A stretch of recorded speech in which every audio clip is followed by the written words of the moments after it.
Wakil Ketua DPR RI Sufmi Dasko membantah adanya intervensi Presiden Prabowo dalam proses pencalonan Deputi Gubernur Bank Indonesia.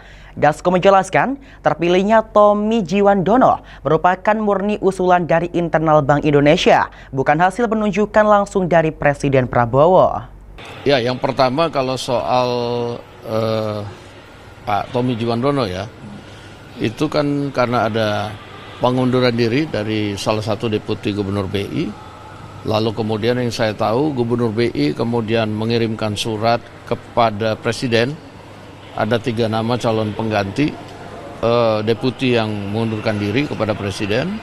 Dan kemudian Presiden meneruskan surat Gubernur BI itu kepada DPR untuk kemudian dilakukan fit and proper. Jadi usulan nama-nama itu bukan dari Presiden tetapi dari Gubernur BI yang mencari pengganti dari deputi yang mengundurkan diri. Itu yang pertama.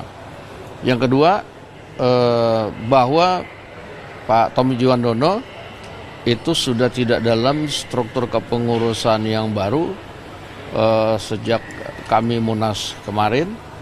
Jadi sebagai pengurus partai itu sudah tidak. Kemudian per 31 Desember 2025 kemarin yang bersangkutan sudah mengajukan pengunduran diri sebagai pengurus partai. Jadi efektif 31 Desember sudah mengajukan pengunduran diri dari pengurus partai. Sehingga kalau ditanya sekarang, pertama sudah tidak di pengurus, kemudian memang yang bersangkutan sudah mengajukan pengunduran diri per 31 Desember 2025. Demikian. Soal ada kekhawatiran independensi BI juga terkait dengan statusnya Mas Tommy ini masih ada hubungan kekeluargaan dengan Pak Prabowo sebagai Presiden, itu menjawabnya gimana kalau ada kekhawatiran itu? Yang pertama bahwa pengusulan Tommy Jiwandono sebagai Deputi Gubernur BI itu adalah pilihan dari Gubernur BI sendiri. Nah, sehingga kalau dikatakan ada intervensi misalnya dari Presiden, pengusulan itu kemudian dari Gubernur BI. Dan kemudian tentunya masyarakat perlu tahu bahwa pengambilan keputusan di BI itu adalah kolektif kolegial.